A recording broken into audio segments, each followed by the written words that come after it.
Waiting. Hey, there we go. What's up, mediums? We're live. Welcome to another episode of Thursday Night Live here on Keystroke Medium. It is season 2, episode 52. I am Josh, Suspicious Device Disruptor Hayes, here with my co-host Scott Moon, and tonight we are joined by Monica Leonelle, the author of the Growth Hacking for Storytellers series. Her most recent nonfiction title, Get Your Book Selling, Jumpstart Your Sales with a Simple Plan That Just Works, released on July 28th and is doing extremely well on Amazon. And today, Monica joins us to talk about her writing journey. Welcome to the show, Monica. Hi, thanks for having me. Absolutely. Thanks for coming on. I'm really glad that we were able to get hooked up together and get you on, especially with Thursday night. This is going to be our last show. It's going to be our last one for a little while, and we like to spend Thursday nights talking about making authors better, which is something that you have kind of made a nonfiction living at for a little bit of time here. So we're excited to delve into that topic. JR joins us again tonight after a long hiatus of not hanging out with us. So JR, welcome. I was terribly wrong. I felt like JR really let us down, but I'm glad he's back on the show. Yeah, thanks for not letting us down again, JR. In the chat room and stuff. And anyway, I was going to say something, but I lost the train. I think the book Get Your Books Selling was released June 28th. Yes. Okay. Did you say July? Did I say July? I don't know. Maybe it's just me. Maybe it's okay. I might have imagined it. Because sometimes I do things just to make your life difficult, Josh. You did, but it's okay. I think people knew. We're an extremely educated listening crowd, and they figure that stuff out. It's always great because I always tell everybody I read from a script, and even though it's a script, I find a way to mess it up. So that's my contribution to the show. Part of the way you mess it up is but every time you leave to do your final whatever errand or chore you have to do right before the show, like, put Jay to bed or whatever, I always tweak the yes, and I always appreciate your helpful input into the script. In there. I had originally gave you the nickname this time of adverb lover, but I didn't know if that would get out of control. Wildly uncharacteristically, yep, not me. So what have you been up to this week, Scott? Well, I'll start with, the obvious thing first. I'm drinking a non-alcoholic beer. So there's obviously a story behind that, because who would buy a non-alcoholic beer? It just kind of showed up in my house at some time during the 4th of July. I'm interested. Along with other beer, and I, of course, drank that beer first, and now I'm down to non-alcoholic beer. So he ran out of all the alcohol. My witty repertoire is down today. I blame it. I'm not sure. It's like the only thing more worthless than decaffeinated coffee, I think. But, hey, it's not bad. So never look a gift horse in the mouth. I finished 2 short stories. I finished a short story for one of Craig Martell's upcoming anthologies I'm going to submit to. I finished one for Chris Kennedy and Mark Wandre's Four Horsemen anthology. I'm going to submit a story to that too. So I'm excited. It's always good to have stuff done. And whatnot. I had a pretty good week all in all. I had some really crazy at work type stuff, but that's kind of tedious and boring, and I already talked about that on the chat group. So, it's interesting you say that you finished 2, and it's, I finished one just last night at like 11:30 at night. I put the finishing touches on one, and I always forget. Like, I always get so amped up when I'm finishing a story, and you just put off the ending and put off the ending and put off the ending, and you don't want to finish it, and then you finish it, and you're like, I should have done that a long time ago. And it happens every time. It's like a vicious cycle of just repeating. Yeah, good stuff. What about you, Monica? What have you been up to this week? Oh gosh, I mean, between July 4th celebrations, so we had a bunch of people over to our house. That was a lot of work. And then we had to do my husband's family, then my family. My husband's birthday is next week. So that's I don't know, I feel like there's some people who they love like a birthday month, Yeah. And so I don't tend to like care that much about my birthday, but my husband's really into his birthday. So you should, can I recommend non-alcoholic Coors for his birthday? Well, especially if it's free and it just shows up in your refrigerator somehow. I don't know. It could happen.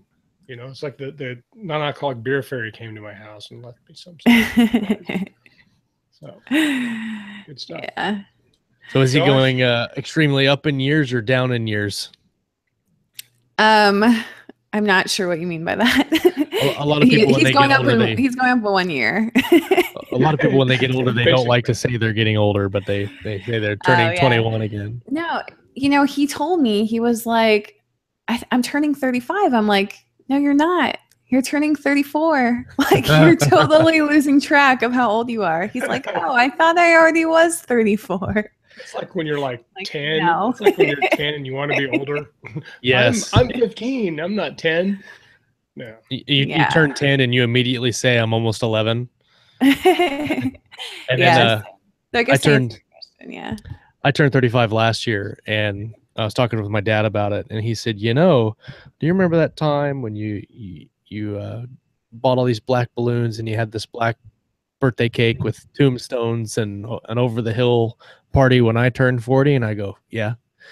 And he goes, that's 5 years away from you. And I'm like, no, it's not. That's ridiculous. Do you have any tips for turning 35, Josh? That Monica maybe that's a great, Yes. Don't trip over the deck chair while you're carrying 3 beers and a wine glass, because just complete disaster.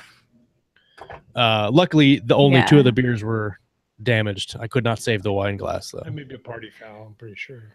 Yes. So is that what you've been up to this week? Yeah. Is that a reference to Josh? Well, on the 4th, we had a whole bunch of people over and just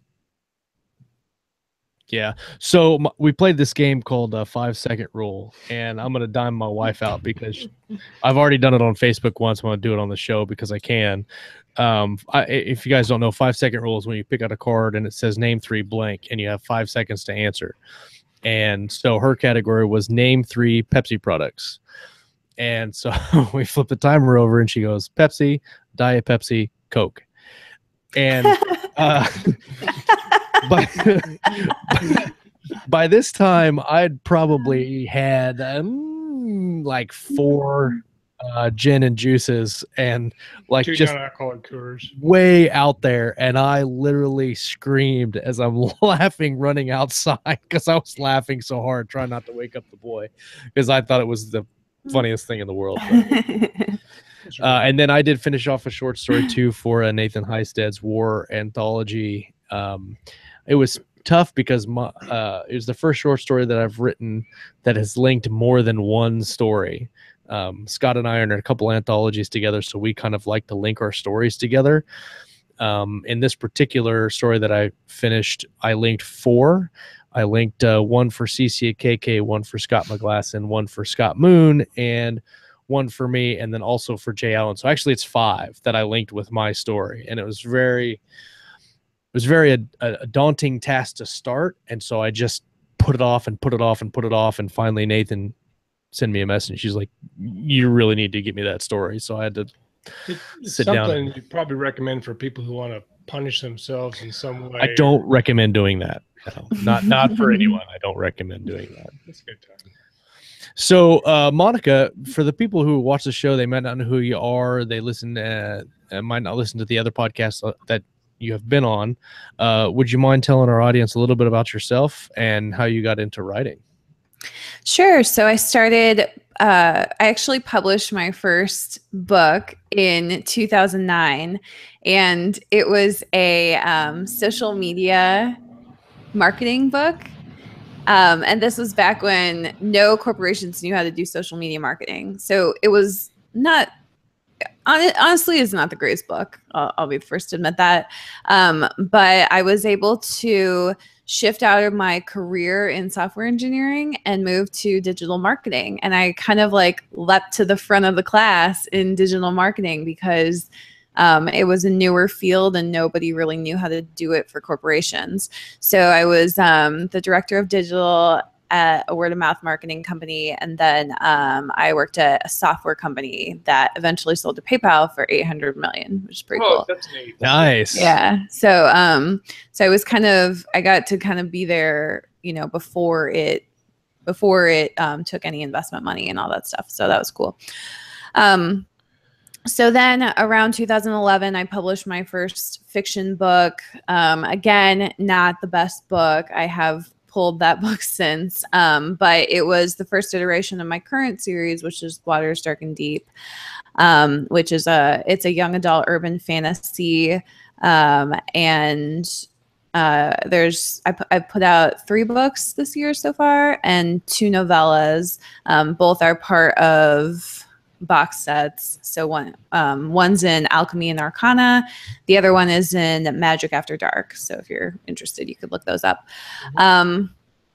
So then other than fiction, other than my fiction under Monica Leonelle, I also have 2 other writing properties right now. One is the Growth Hacking for Storytellers series, which is basically, it's for independent authors.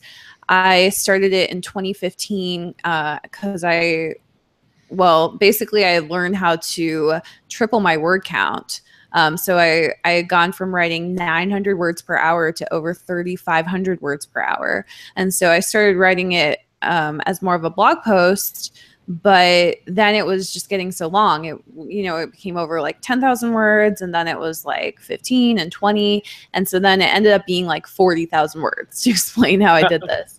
Yeah. So some of my mentors, Sean, Johnny, and Dave from the Self-Publishing Podcast, they were like, you should just do a book. Right. So I did, and I didn't expect much from it.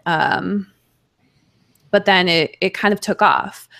And then from that, a lot of people had questions about like, how do you have a writing habit? Like, how do you write every day? And then the other questions were about, how did you do dictation? And so then I took those questions and like added my own experience and made that into 2 kind of like, I used to call them ride along books.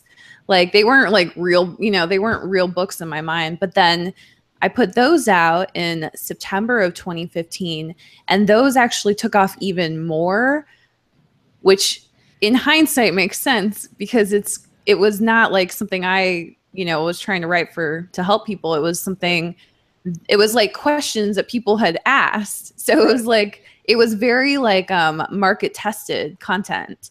Exactly. And I had kind of done it without realizing or without thinking it through that much. So then those took off, and then I've kind of been writing about my journey ever since. And so there are now 7 books in the series. Like Josh said, Get Your Book Selling is the most recent one, out on June 28th. And so then other than that series, I also have a romance pen name, which was doing well in 2014. And then I published my last one in 2015, and I just have not had any time to work on it since. So I feel the struggle. So hopefully I'll revive it. Yeah. So I have so many big plans for it, but I don't know. You can only write so much. There's some interesting opportunities there though, because you can get the metrics for how it does as longevity, and then when you give it a boost, then you can tell people how to do that. I'm sure that'll be very popular. Yeah. J.R. Hanley says that you helped him tame his dragon. Strictly of Dragon Dictate. Yeah, no. J.R. Hanley's one of our rowdy people. So cool. Well, I'm glad to hear that, J.R. I'm curious about your first book. I'm sorry, Josh. I was going on in your comment more. He said that JR said he got 25,000 words in 5 days because she made me try dictation via her book. So, awesome. Very nice. Very cool. Sorry to Congrats, JR. No, you're good. Your first book in 2009 was a nonfiction book, and you indie published that. Yep. I'm curious because in 2009, indie publishing really wasn't a big thing then. Right. And so not only were you indie publishing when it was before it was cool, I guess, you were also doing nonfiction. So can you kind of talk about what kind of went into your thought process with that, and why you started that way? Well, so back then you did not indie publish fiction, period. If Right. you did, it was like just the bottom of the barrel. Like it was like the dirt underneath the barrel. Yeah. It was kind of the way it was viewed. But the nonfiction market, it wasn't great, but it was workable. And that the people who did nonfiction publishing, you basically published in paperback or hardcover mostly. So I actually have an account with Lightning Source as a publisher, because back in 2009, this is before Anger and Spark came out. Back in 2009, that was the only way to get publishing and distribution. So they kind of took everybody, even the little riffraff indie authors. So I have an account with them. But yeah, it was all paperback. It was really hard. There was no KDP. And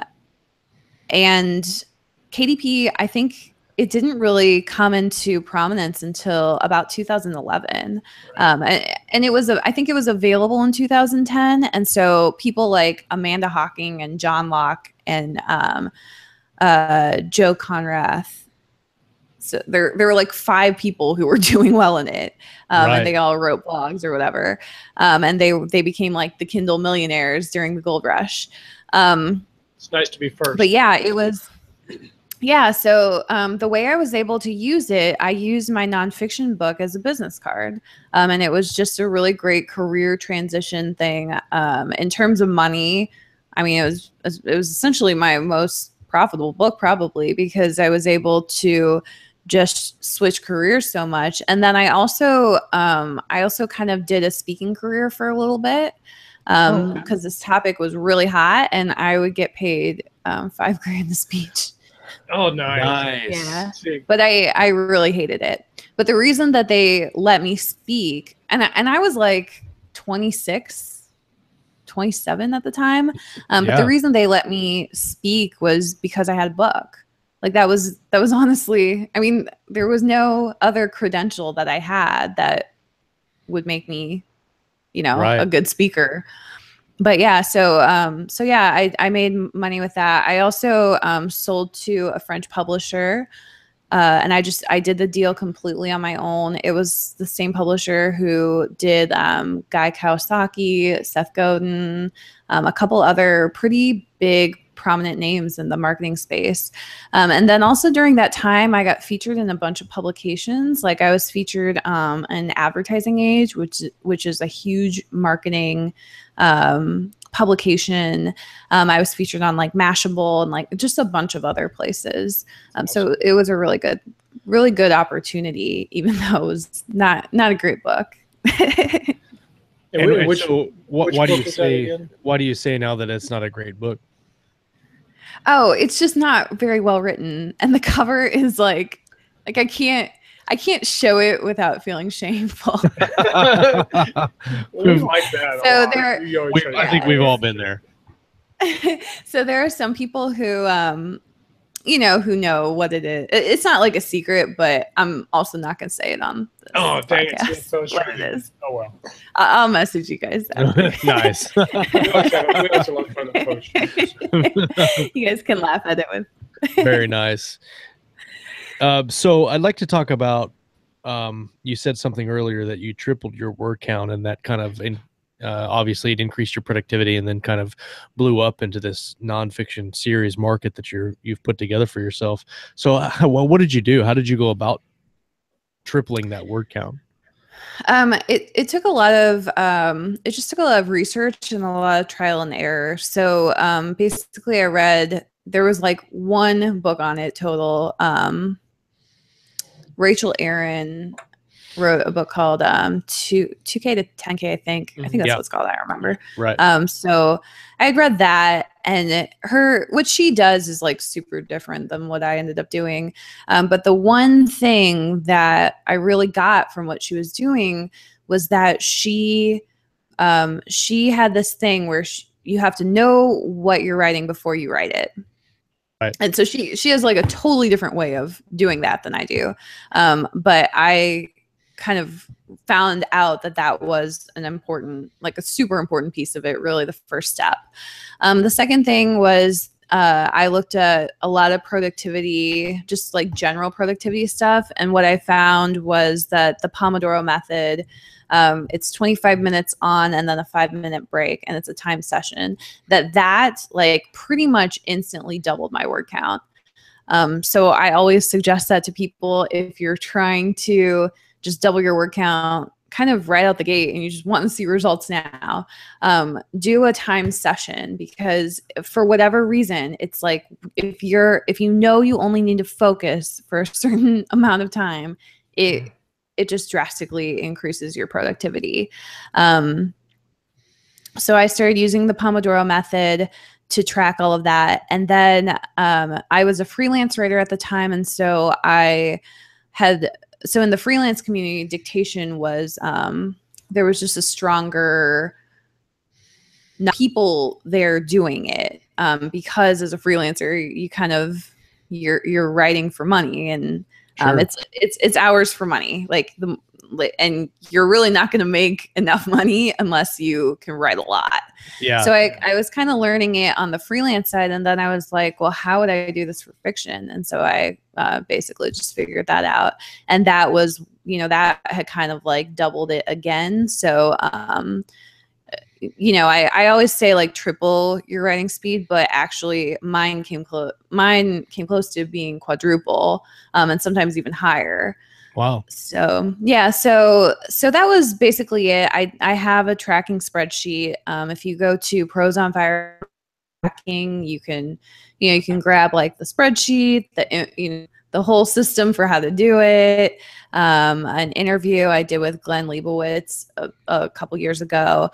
So there's a bunch of stuff that you can grab from that if you're interested in trying it. But yeah, it was, it was like a 2 to 3 month experiment. And then when I was done, I was like, well, basically every indie author needs to know this. This is true. Literally like the core skill. If you can't do this, this is probably not going to be an easy career path for you. Right. And so then that's when I kind of started, it started out, I wrote a blog post about it, and then it just kept getting questions. Like people kept emailing me. So then I was starting to expand it. And like I said, it became like a 40,000 word blog post. And then I was like, I'll just put it as a little 99-cent book. It's interesting something you said earlier about being a freelancer and having to write for money and stuff. There's a lot of debates on different Facebook forums and things right now about writing fast because quality.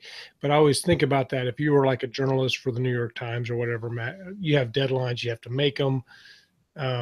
So really, in the old time writers, like the first round of science fiction back in the 60s and 70s, they wrote a lot, and they churned it out because if they didn't eat. Or like Exactly. Stephen King writing all those short stories, he'd write a short story for $10, whatever it took. So I think that's interesting. And do you do all your writing now by dictation? I switch back and forth. Sometimes I'll do dictation. Sometimes I'll do transcription, actually. So sometimes I'm just I've like recorded audio for just whatever, and I'll just get that transcribed. And you can do it through dictation if you've added your commands in, but sometimes I just pay rev.com. It's like $1. It's $1 per minute. So right. It's actually really cheap. So, if you've been talking for an hour, it's like $60 to get it transcribed. So, and that could be like a chapter. Rev.com. Okay. It's 10. Rev.com. Yeah. Yeah, you could. A lot of people use it for podcast transcripts and all sorts of other stuff too. Oh, very cool. That's what I was just thinking. We were talking about getting transcripts someday. Yeah. Yeah. We're behind though. We'd have to get like 100 hours. Yeah. I'm paying for that, Scott. Yeah. it gets expensive. So I'm curious. Like I've tried dictation, and the way that I have done it for several of my projects is doing dictation for the pre-writing portion of kind of just free writing and getting kind of the basics out, and then going back and cleaning up and doing the actual writing on the keyboard. Do you do something like that, or can you kind of go through your process of whether it's a nonfiction or fiction project? How do you go through from you open up a doc and then you start writing or dictating? Can you go through a Sure. project from beginning to end? And yeah, well, so for nonfiction, I am much more likely to use dictation because it is so accurate for nonfiction work, and just because the sentences are similar, there's no like weird character names, like there's it's just like super accurate. So I'll pretty much almost exclusively use dictation for a nonfiction anything, like blog post, book, whatever. But that said, I've been writing nonfiction since like 2007 professionally, so or as like part of my work or whatever. So nonfiction books, they're super intuitive to me. I barely outline them now. Like I just know what I'm gonna do for each one. Yeah. And I can pretty much just like sit down and write it. Like I don't have to think very hard about it. For on the fiction side, it is a little bit more challenging. I will definitely do a lot of beats. So I'll do an outline. I'll move that into beats, which is the way I describe it is for anyone who doesn't, probably most people know, but for anyone who doesn't know, basically an outline is like your chapter by chapter. You might have a couple sentences per chapter. The beats are you zoom in on a specific chapter or even a specific scene, and you write out kind of in detail, descriptions and what the characters are doing or what the characters are talking about, or just kind of what needs to happen in that scene. And you kind of just make it's almost like a to-do list, but it's expanded. It's definitely a much more expanded outline. We'll get most of that done before I really write. And then I just kind of go chapter by chapter. And I tend to underwrite a lot. So I'll typically do a time session. And usually lately I've just been doing keyboard. I haven't really been doing a ton of dictation with fiction, but I'll do like a pretty sparse draft at first, and then I will come back on the second round and I'll fill it in, and it comes close to doubling. Yeah. So I kind of write my first draft and it's like ever, and then I go through it again. It gets up to like 50 or 60. So I always write pretty short novels. I'm just not, I think after about 50,000 words, I'm like, and it's my length. It's my length. So whatever. And so we go back and do rewrites. Are you somebody who adds in like details and descriptions or things like that? Yeah. That's what Yeah, I very much for whatever reason, conversation comes quicker, narrative summary comes quicker. And this is so one of my friends, I won't say who he is. He's kind of a instigator sometimes, but he has told me that it could be that my craft is not as good because mostly like conversations and narrative summary comes to me, and I think a lot of that is like a tell instead of show type of thing. Something I need to look into in the next year and just like improve my craft there. But then I'll go back. Like descriptions are super hard for me. Like because I write urban fantasy, a lot of like world building stuff can be challenging. Like a lot of that kind of needs to be worked out in a notebook sometimes, or like, and I like forget names of like things that I've named, or like how my system, how my magic system works or whatever. Those details I can't always pull right away. So I definitely go back and try to clean that up a lot. And then a lot of like emotional like, well, so I write young adult, so there's a lot of emotion. There's a lot of like angst on the page, basically. So I kind of go back and like add in that little like romance and angst and tension and drama. Right. Give the readers what they want. Yeah, no, that's a bridge well. It's yeah, I haven't tried to tackle that monster yet. I guess I'm impatient at my stage in life. You know, romance is kind of the romantic tension is kind of a tricky thing to do. Like it comes so naturally to everyone in their everyday life or in their dating life or whatever. But when you sit down to write it, you're like, how do I convey that? And right. It's very strange. Maybe I should start reading romance because I would like to have all the portions and all the bits in my writing to come off as authentic, and I think I do everything well except for romance. And so I don't know, maybe Nicholas Sparks is in my future. J.R. Hanley asked in the chat if you've ever used or considered using a universe Bible or like you said, a notebook that has all the information of your series in one place. Yeah, I do have one, and it's hard to keep updated. I'll say it's like having a day planner, and then you like never write things down. Like you make a like plan or whatever, and then you forget to like note it in your notebook because you don't have it or whatever. Right. Yeah, I definitely do have a universe Bible, but it's to keep up with. So a lot of times what I tend to do is I go back to a previous book and do a little search on it.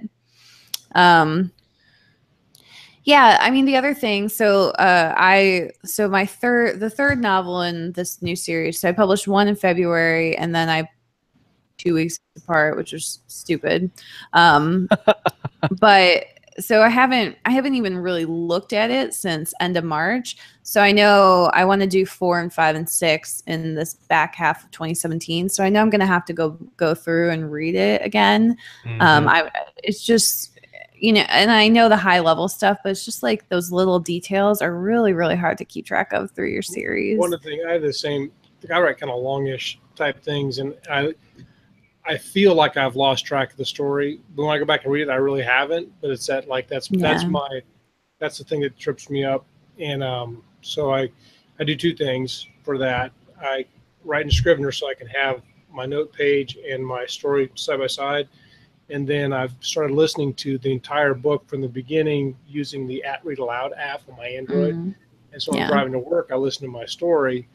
For some reason, it's easier for me than going back and reading it, because I make the lists, like the outlines and stuff, but then I'm like, I look at it and I just skip over it because I just can't make myself use it. So. Yeah.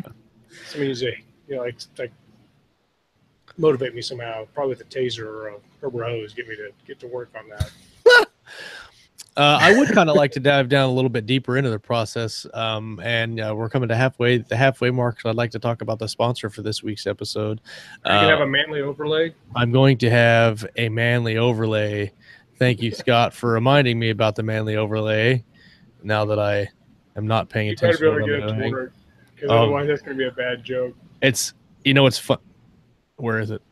Come on, man. Oh, man. Come on. You know, last time I had the manly overlay. I know. Here it is. I got it.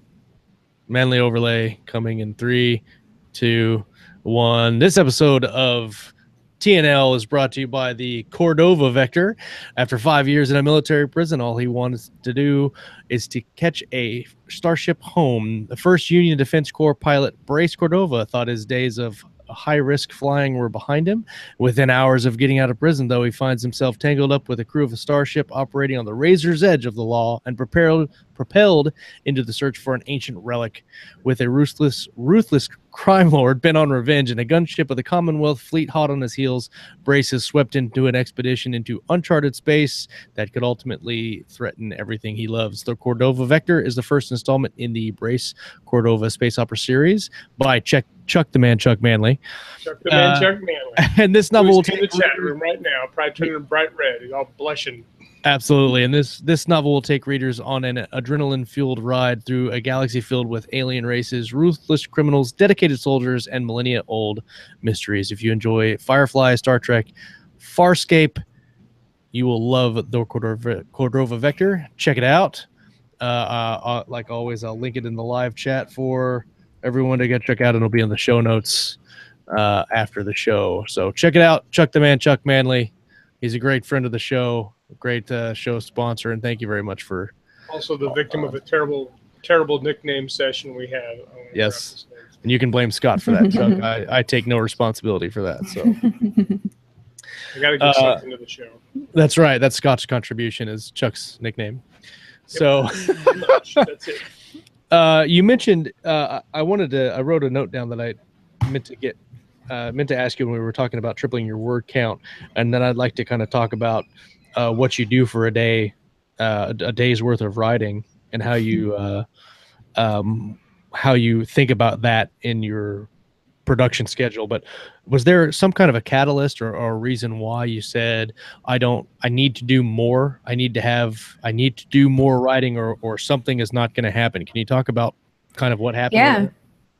Yeah. So what happened was, so I was in, like I said, I published my first book in 2009. And so then in 2011, there was this huge like Kindle rush, and I had my book out there, and it was in the similar genre. It was like young adult urban fantasy, same as Amanda Hawking, who was making like millions of dollars and getting a traditional publishing deal and everything.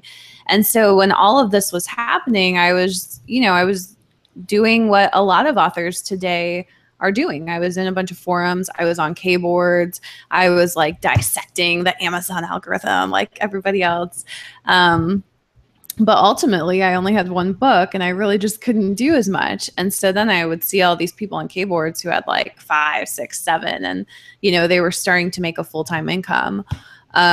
So for many years, I thought like, this is my year, this is my month, whatever it was. I just was. I was doing the thing that I see so many authors today doing, which is I wanted to accomplish something, but the gap was just so far. Right. And the things that I was doing, I was spinning my wheels on this, like it wasn't that I wasn't working hard. I was spinning my wheels trying to figure out how to do this. But the gap was just so wide between what I needed to be doing and what I was actually doing, is what it came down to. And I finally was just like, dude, I can't write like one book a year, sometimes only like a novella in an entire year. So like, that's like 30,000 words an entire year. That's right. Like not enough, like period. It's not going to be enough to move to a full-time income. And I didn't have a full-time job. I was stringing together a lot of freelance work, and like finally I was just like, if you either, like, I was talking to myself, just to be clear, I'm not talking to anybody out there. But I was talking to myself, and I was like, you either will learn to write faster or you are getting a job again. And it was very much like, if I can't even commit to this, to learning this skill set, or commit to, to doing this work, if I can't commit to that, then like, I shouldn't even be trying. I'm not going to make it. It's not going to be like in 5 years, I'll have 5 books or whatever, because I did a book a year, and then I'll be making a full-time living. It hit me that like writing faster was just like a critical skill set. And if I did not do it, I wasn't going to reach my goal. Like there was just no way. It's very interesting to me. Something from what you said is that just having the time doesn't, because a lot of people are real busy trying to write. They're like, well, if I had all this time, then I would write all these books. But that's not necessarily the case. Sometimes you get time and then you don't use it wisely, or you find yourself suddenly very dedicated to like doing, like I could do projects I would never normally do, like any project or do a project I don't normally. Yeah. And I see this, I see it every day with so many authors. Like they're like, if I could just quit my job, I could finally write, or like, if I could just do this. And it's like, literally that is not true. Like exactly. It's just a lie that you're telling yourself. And it was a lie that I was telling myself. And so, you know, I said for 2 months, like, I'm going to hit 50,000 words this month. I'm going to hit 50,000 words next month. And so I kind of, I tracked like every little thing, and I did it. I hit 50,000 words, like 3 or 4 months in a row. I documented 2 of those months. And then the next month was NaNoWriMo, so I was able to do that one. But yeah, I just kept hitting that word count. And something that happened for me, it was actually you know, I think so much of the author experience is like, it's all a growth journey. And you get to decide, like a lot of people think like it's, you know, a business or a financial thing or whatever. And all of that is true. But like at the core of it, it's like, how much do you want to grow? And the reality of how much you want to grow is going to indicate your results and your success. And the way that we all grow, some people would say it's through pain. I prefer to say it's through discomfort. So the only way to grow, like the more uncomfortable you can make yourself, the more you're going to grow. So I had to make myself really uncomfortable, which was, I had to get up and write when I didn't want to. And I had to look at those numbers every day of like, oh, you didn't write for 3 days in a row, even though I didn't want to. Like it's like you have to face those truths, and then you move forward. Hold yourself accountable, or have an accountability partner or something. I like to make Josh uncomfortable by putting silly names in the show introduction, because I think that helps him grow. It's trying to put pressure on. Grow. I think it does help me grow.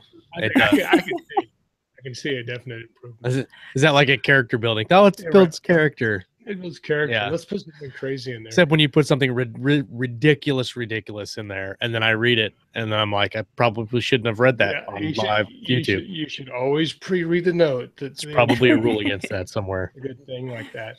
So if there was one thing that helped you make that switch, once you made these decisions and stuff, or what was the first like major landmark where you're like, you already said that you wrote 50,000 words, you made those goals, but was there something when you went, okay, this is gonna work? Yeah. So what happened is, so I did my, 50,000 words. And so that was good. That was like, okay, you get to keep going. It wasn't like, it was just like, okay, you've bought yourself a couple months of trying some more. But I think what really helped me, so when I did that was 2013, completely documented in the book Write Better Faster. So if you want to read that for whatever reason, a lot of people have, you can read it in that book. So in 2014, I did my pen name, and for whatever reason, the pen name was just a little easier to write. So that's why I kind of started with that. But I had this billionaire, it was like cereal, and those were super hot at the time. And I got number 1, number 2, number 3, and number 4 out on a monthly schedule. And that gained a lot of momentum in iBooks. It was like iBooks, Barnes & Noble, some Kobo, and then some Amazon. So that just gained a lot of momentum. And I was making like $1,000 a month.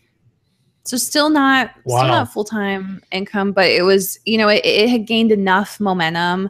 And I wasn't marketing it. Again, it was kind of like a right to market type of, situation where like, back in 2014, these billionaire romances were, maybe it was the height of 50 Shades and whatnot. So they were just hot. yeah, so I had kind of kept that publishing schedule, and it just gained a lot of momentum. And then I was, I was just making my 1,000 a month or whatever. And so that was like, okay, I can actually do this. I can actually make money at this. But again, it's going to require a lot of consistency, a lot of writing, a lot of publishing, learning more. It was like I had built enough skills to where I was starting to see momentum. And have you seen doing the fiction and the nonfiction? Do you have kind of a more of a love for one than the other, or do they fulfill two different niches that you want to get out? Yeah. So I think that the fiction, for me, it's still harder. So that's the only thing. Fiction is still more challenging for me. I wouldn't say that I'm like this amazing fiction writer. I think I'm good. I think there are lots of people, especially in this industry, who are just killing it. And they're just great. And I don't feel like I'm there yet. I don't feel like I put enough energy into it, is what it comes down to. I know that I'm capable of getting there. Yeah. And I've seen my improvement, but I wouldn't say I'm like the best, I'm like not a bestseller author yet, in the sense that just that I feel like it's good enough. I do love it. I'm more passionate about it. The growth hacking series, for a while, it was actually really, really important to me in terms of writing. So I feel like that first book, Write Better Faster, it was kind of like incredibly healing for me. And I think nonfiction can sometimes be just like documenting that journey can sometimes be like a good time to reflect on like how far you've come and all that stuff. And so it was a really personal book to me. And it meant a lot to me when I was publishing it. And I didn't think people were going to read it like they have. So that was that. And then as the series kind of went on, it followed my journey, because I tended to only put one out when I had like learned quite a bit about the topic. It's interesting. So I got a bunch of paperbacks in the mail recently on it, and I was looking at the stack and I was like, at the end of the day, it was all growth hacking books. I was like, at the end of the day, this is literally like a documentation of my last 3 to 4 years of my life, or like at least my business life. And I was just like, wow, like it was really kind of emotional. Yeah. It's interesting to hear you talk about the difference between fiction and nonfiction, because for me, fiction or nonfiction seems hard. But I also see that you have some of the same characters I do with because you're very introspective about your writing, but obviously you're doing something right, because 1,000, I know there's a lot of people. I've had $1,000 a month, well, almost $1,000 a month, and I always think that fiction is my jam, but I'm the same way, it's easy to kind of navel gaze and dwell on that when you're writing fiction, and you feel you're opening yourself up, you're letting people into your imagination. Whereas nonfiction, you kind of like, I have facts, I can back this up. This is absolutely true. Everything I say in this book is true. That's what I tell Josh. That's so funny, because I don't have facts in any of my books. My books are not based on facts. Well, they're like personal experience, basically. Right. Well, and like you said, you quote unquote maybe not be a bestseller.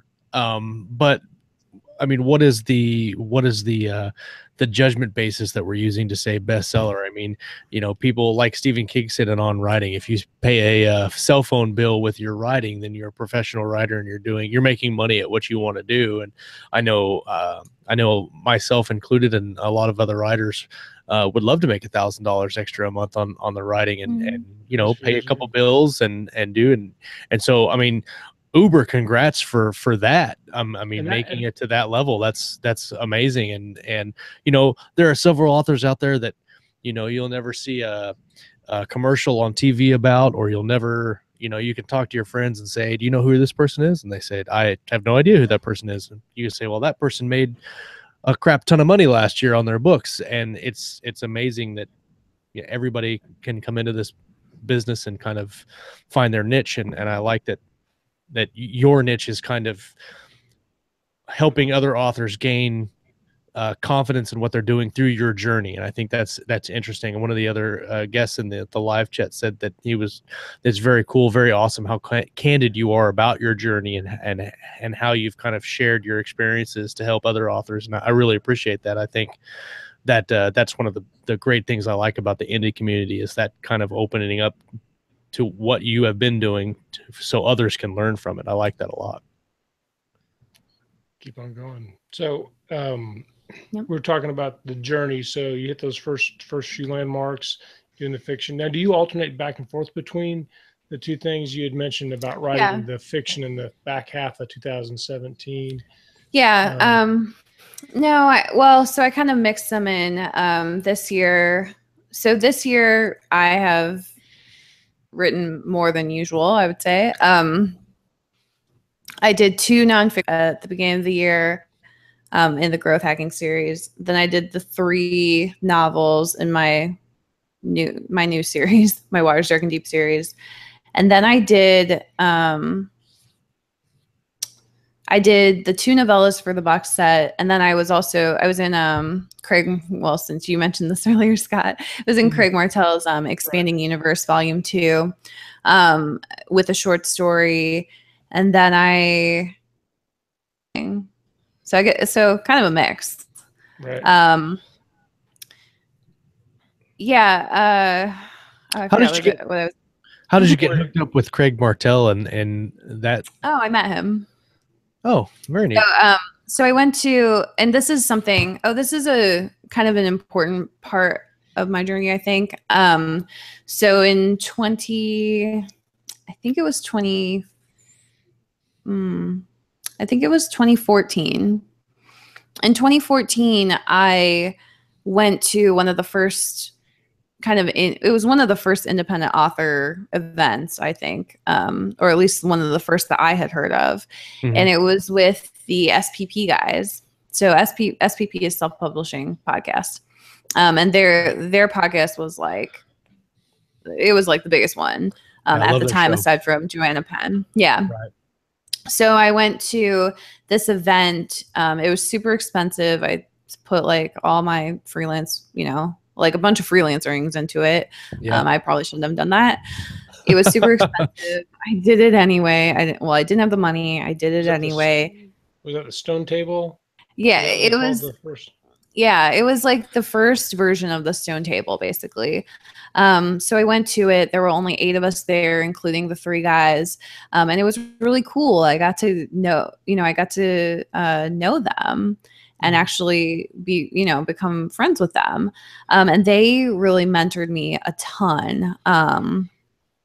Helped me get past a bunch of mindset stuff. They also, their community was growing. And so because I think in part because I kind of knew them, a lot of people, for whatever reason, I started becoming kind of like a leader in that small community at the time. So a lot of people wanted to know me, but only because I knew them, if that makes sense. Mm-hmm. And so then I kept going to their events because I was like, this is something good. I got to keep, I'm just going to keep going to them. The events were still really expensive and I still didn't have the money.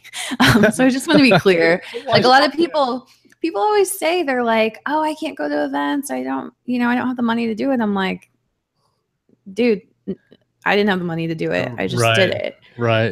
You kind of have to make a way if you have the will. So I would go to that. I would go to their events every 6 months, basically, until until their last event was the Smarter Artist Summit. And that's where I met Craig Martell. And kind of how I got partly how I got into his anthology. I just basically asked him. I partially begged him as well. There you go. But yeah, so, you know, being part of that community has really helped me just like exponentially. I know a lot of authors in the industry because of it, because I've met them in person, because I've made those connections. I have a mastermind group that is super well networked. And they, like, I met them at that, not at the first event, but at the second event that I went to. There were only like 24 of us. So the first event was like 8, then it was 24. Then it was like 150 or like 100 plus. Right. And it kind of grew quickly, but I had gotten in at the ground floor. And so I think, you know, I think that really helped me. People knew who I was. They would like come up and introduce themselves. And it was just super helpful for me to those connections still make a big difference in like what I get to do now, and who I can work with and that sort of thing. Do you get a huge sense of like motivation? I don't know. I've been to 2 smart artists, and but you leave them and it's like everything's possible. It seems like when you can ride that for a while. Yeah, I think that going to events, it can definitely inject you with motivation that will carry you through for at least a few months.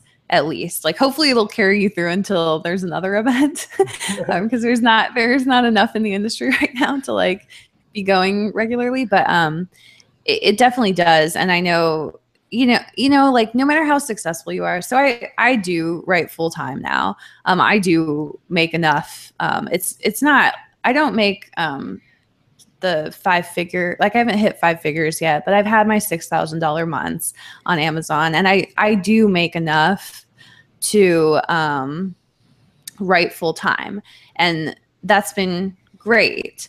But it's still been really hard. I think that people don't realize that, especially people who are just kind of starting out. Like, I still have like really difficult months, and like deadlines, or like things don't go my way, or I don't get picked for whatever, or my sales drop or whatever.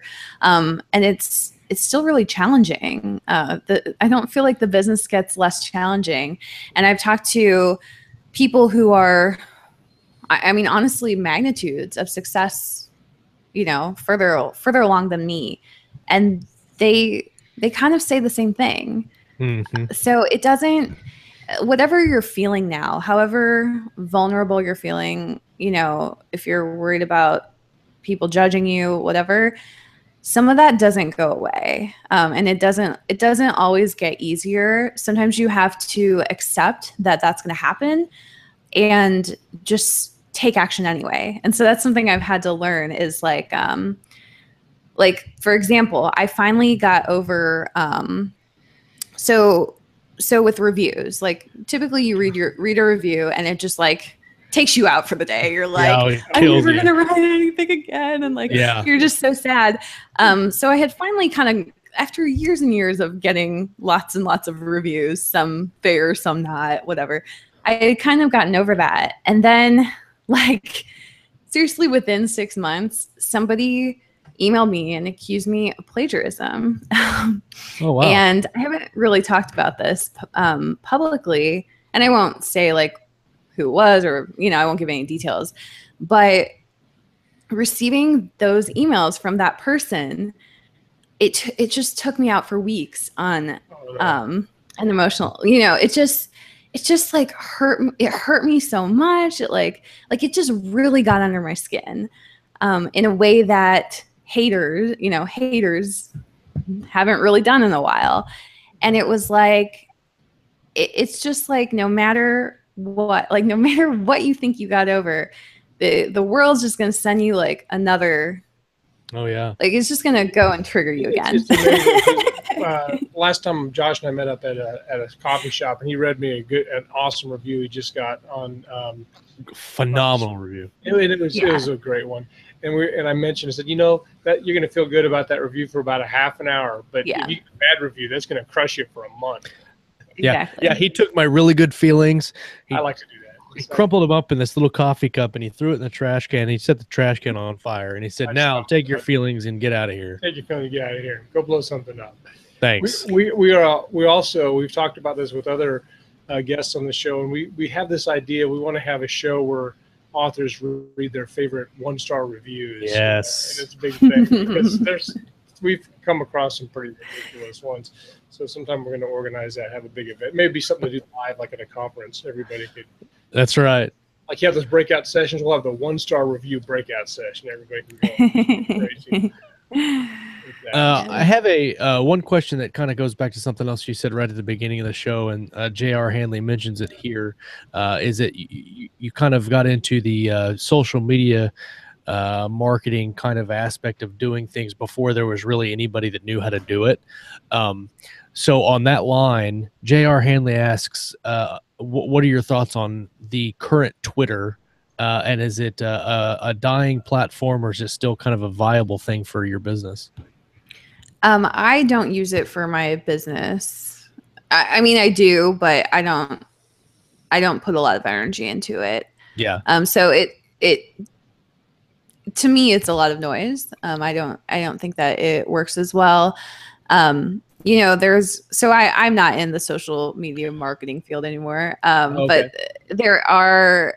So what I'm saying is I don't necessarily I don't have the expertise to necessarily talk about this, but it does seem like the social media platforms are going more toward algorithm, Yes. and Twitter doesn't have that yet. So it's just like it's going to be noise. Yeah.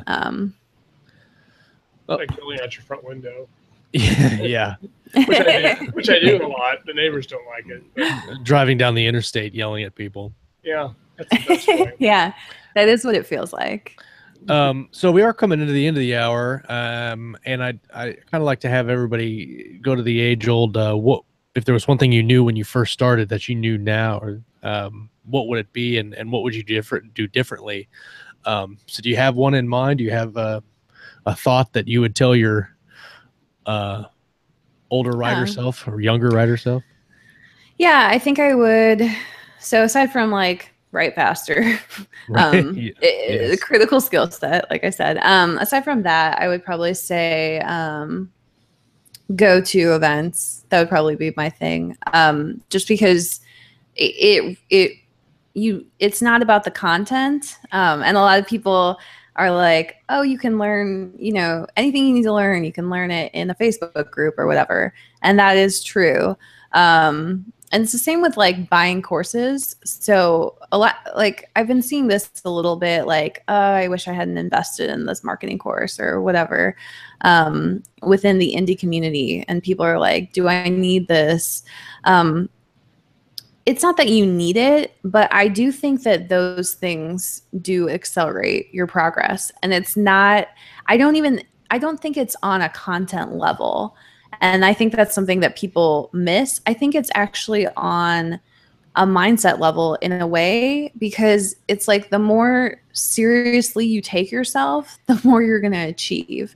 So for me, for whatever reason, going to those first events, they opened doors for me that maybe I could have opened on my own, just like reaching out to people.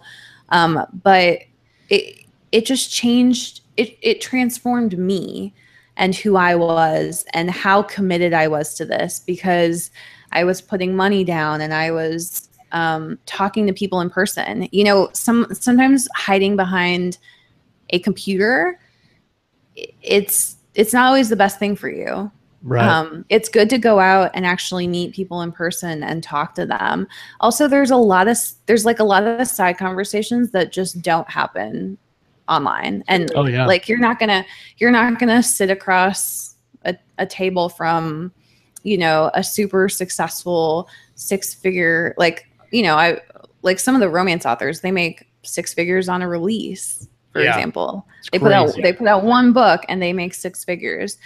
And I do it, but that's because I talk to them in person. They're not like online posting about like, here's the strategy for how to make 6 figures. They're not going to post that. They're not even going to talk about it. Like they don't want to talk about this behind the scenes of their business stuff. Right. They're focused on their readers. So yeah, those conversations, they can be really important.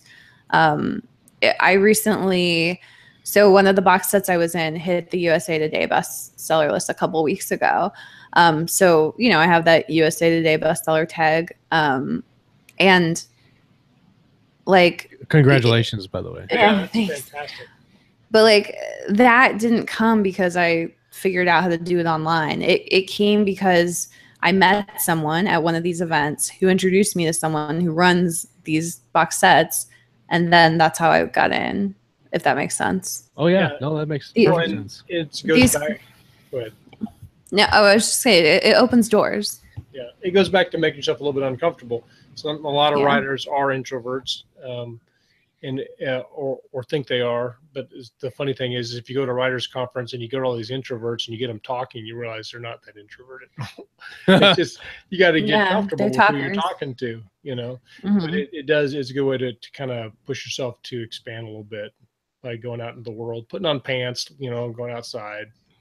Like that. Which we try not to do here. It's put on pants. A lot of writers are kind of anti-pants. I've noticed from a lot of the Facebook posts. So it is what it is. Well, Monica, thanks so much for coming on the show. It's been an awesome hour and very fun to listen to your story and your kind of testimonial on the industry. Can you tell our audience a little bit about where they can find you and your books? Sure. So probably the one you're most interested in is the Growth Hacking for Storytellers series. And you can go to prosonfire.com/GHFS, which is Growth Hacking for Storytellers. So again, it's prosonfire.com/GHFS. And that will take you to Amazon. And then you can see all the different books. They're all except the last one are in Kindle Unlimited. If you want to read them for free-ish, I guess. Free-ish. It's not free, but if you have KU, it's free. Or you can buy them. They're all somewhat affordably priced. So feel free to do that too. Also, if you want a review copy, you can email team@prosonfire.com and they will send you one book of your choice. Oh, very nice. Very cool. Only one. One ARC copy. Only one. ARC copy. Do with an ARC copy. Well, so it'll be a review copy. But like, we don't check in. It's hard to just say RC, ARC. I have to say, because I don't know how you pronounce just a review. Rick copy? That's like a Rick copy? Yes. It's just more the nonsense I say on the show that makes no sense. Just whoever's listening, just scratch that part. Pretend like I didn't say that. We need to get one of those beep buttons. We just beep.